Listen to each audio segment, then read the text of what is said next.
Nggak perlu ACC sih. Ya, kami dari kelas 12 IPA 1, kami akan mempresentasikan tentang demokrasi liberal yang edisi Kabinet Sukiman. Perkenalkan, nama saya Raffi Gali bin Abrar dari 12 IPA 1, absen 33. Nama saya Akil Fadlullah, absen 8 dari 12 IPA 1. Nama saya Lampa Rezi, absen 13. Nama saya Fatamil Kafi, absen 14. Nama saya Miftahudin Hidayat, absen 20. Nama saya Novozil Feransyah, absen 28.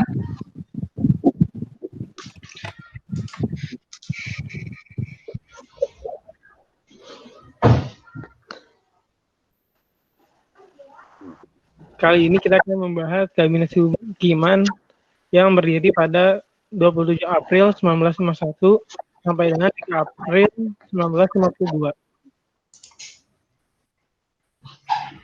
Yang pertama ini ada setelah Kabinet Natsir dinilai gagal dalam menjalankan roda pemerintahan sehingga mendapat mosi tidak percaya dari pemerintahan. Tepat pada tanggal 21 Maret 1951, Perdana Menteri Natsir mengembalikan mandat kepada Presiden. Presiden Soekarno kemudian menunjukkan Sukiman atau Masyumi dan Jojo Sukarto atau PNI menjadi formatur. Pada akhirnya Sukiman dan Jojo Sukarto berhasil membentuk kabinet. Koalisi antara Masyumi dengan PNI dan beberapa partai kecil yang lebih dikenal dengan sebutan Kabinet Sukiman. Nah, susunan Kabinet Sukiman, yang pertama Perdana Menterinya yaitu Sukiman sendiri, Sukiman Wirjo Sandoyo.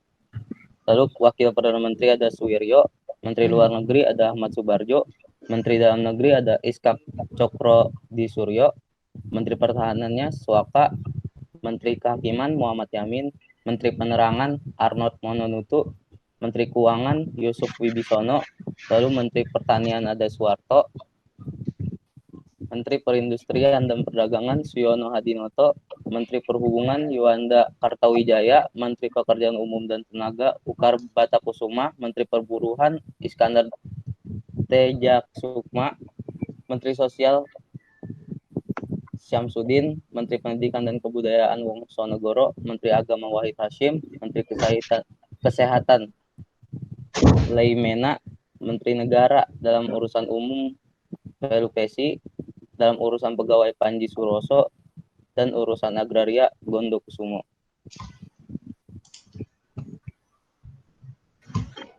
Adapun program kerja dari Kabinet Sukiman. Yang pertama, menjalankan berbagai tindakan tegas sebagai negara hukum untuk menjamin keamanan dan ketentraman serta menyempurnakan organisasi alat-alat kekuasaan negara.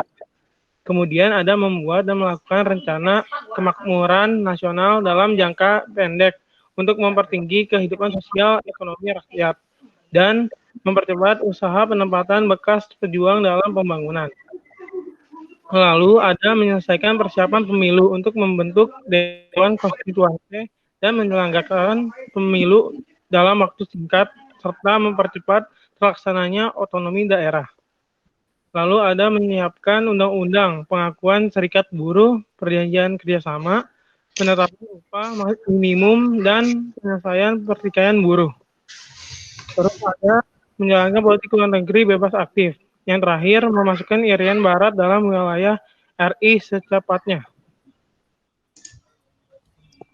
Adapun kelebihan pada masa Kabinet Sukiman diantaranya, pertama, dia lebih memperhatikan usaha untuk memajukan perusahaan kecil. Lalu dia lebih memperhatikan kaum buruh dengan membuat berbagai kebijakan yang pro terhadap buruh. Lalu dia juga memperluas pendidikan dengan mendirikan berbagai macam sekolah dari berbagai tingkatan. Lalu yang pasti dia melanjutkan program kerja Kabinet Natsir, mempercepat persiapan pemilihan umum, lalu mengusahakan kemakmuran rakyat, memperbarui hukum agraria agar sesuai dengan kepentingan petani, dan menjalankan tindakan-tindakan yang tegas dalam peraturan-aturan hukum dalam rangka menjamin keamanan dan ketentraman negara. Nah, jadi kekurangan masa Kabinet Sukiman itu Pertama, adanya penandatanganan Memorandum of Understanding atau disebut juga MOU antara Menteri Luar Negeri Subarjo dengan Duta Besar Amerika Serikat Merle Cochrane yang berisi tentang pemberian bantuan ekonomi dan militer dari pemerintah Amerika Serikat kepada pemerintah Indonesia. Berdasarkan Ikatan Mutual Security Act atau MSA, pada masa Kabinet Sukiman yang dianggap sebagai sinyal bahwa politik Indonesia dianggap lebih condong kepada Barat, padahal sikap politik Indonesia adalah bebas dan aktif. Adanya krisis moral yang ditandai dengan munculnya korupsi yang terjadi pada setiap lembaga pemerintahan dan kegemaran akan barang-barang mewah.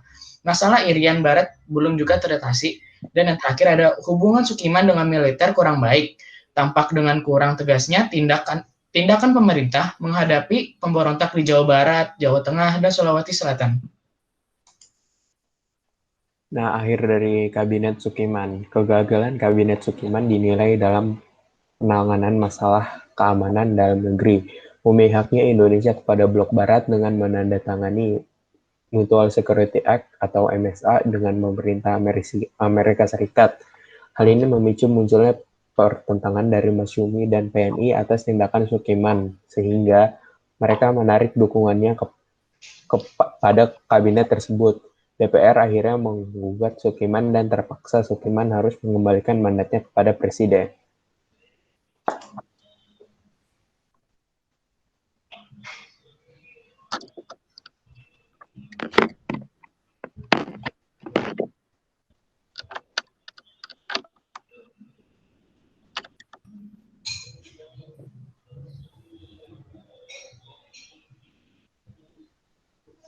Nah, selanjutnya ada demokrasi liberal.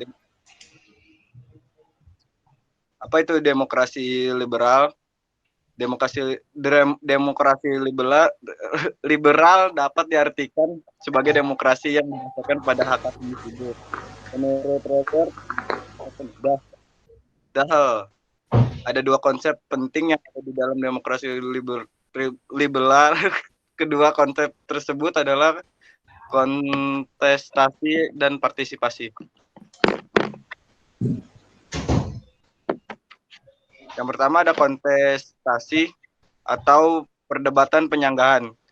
Dapat terwujud dengan adanya hak untuk membentuk partai dan kebebasan pers. Adanya kebebasan membentuk partai memungkinkan terakomodasinya aspirasi individu lainnya. Perbedaan pandangan politik yang terakomodir itulah yang menjadi salah satu pemicu timbulnya kontestasi.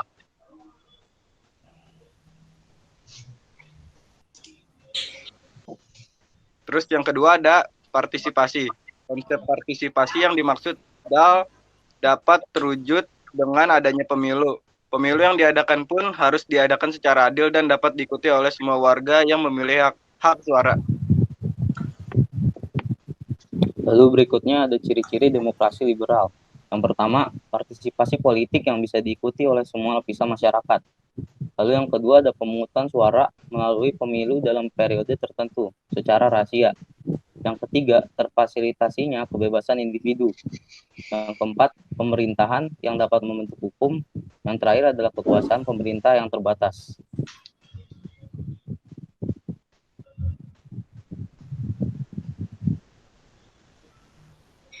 Next lah. Lalu kelebihan dan kelemahan demokrasi liberal. Yang pertama, kelebihannya yaitu yang pertama, adanya kebebasan yang tinggi bagi setiap individu. Setiap orang telah memiliki kebebasan yang sama dan tinggi, sehingga penegakan hak asasi manusia juga akan semakin ketat. Pelanggaran terhadap setiap individu pun bisa dijerat oleh pasal.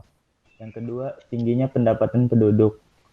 Hal ini disebabkan karena roda ekonomi yang tidak begitu diatur dengan ketat oleh pemerintah, sehingga para orang yang berbisnis bisa mengembangkan usahanya. Yang ketiga, tidak disalahgunakan pemerintah kekuasaan. Di dalam demokrasi ini, rakyat bebas memiliki peran. Bahkan yang penting sekalipun, karena di sistem demokrasi liberal, memungkinkan tidak bisa menyalahgunakan kekuasaan pemerintah, bahkan kekuasaan pun berfokus kepada parlemen, yang semua bisa dikontrol dengan baik. Yang keempat, kesiapan menang yang lebih tinggi.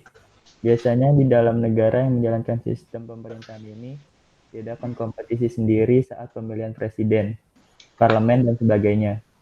Sehingga tidak menutup kemungkinan juga jika negara akan mendapatkan pemimpin yang terbaik. Yang kelima, fokus pada rancangan jangka pendek. Dengan begini, banyak program-program yang ada akan terrealisasi dengan cepat dan maksimal. Dampak dari rencana tersebut juga bisa dirasakan secara langsung oleh rakyat. Nah, kelemahan dari demokrasi liberal yaitu terlalu banyak partai, tidak selalu baik bagi iklim perpolitikan. Hal ini akan membuat biaya demokrasi semakin mahal karena semakin banyak fasilitas yang harus dipersiapkan oleh negara maupun partai yang ingin memperoleh kekuasaan. Yang kedua, berkaca pada demokrasi liberal yang pernah diterapkan di Indonesia, partai dibikin lebih sibuk untuk mempertahankan kekuasaan, sehingga kurang fokus untuk membuat kebijakan. Bagaimanapun juga, stabilitas adalah yang terpenting.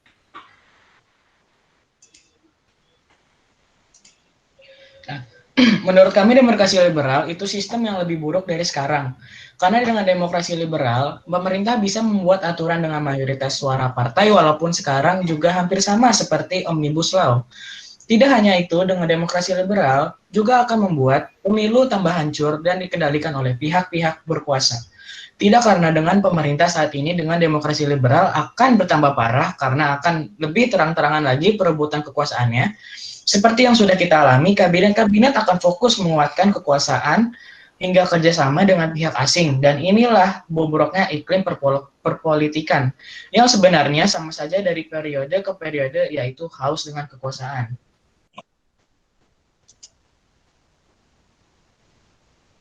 Ya, terima kasih.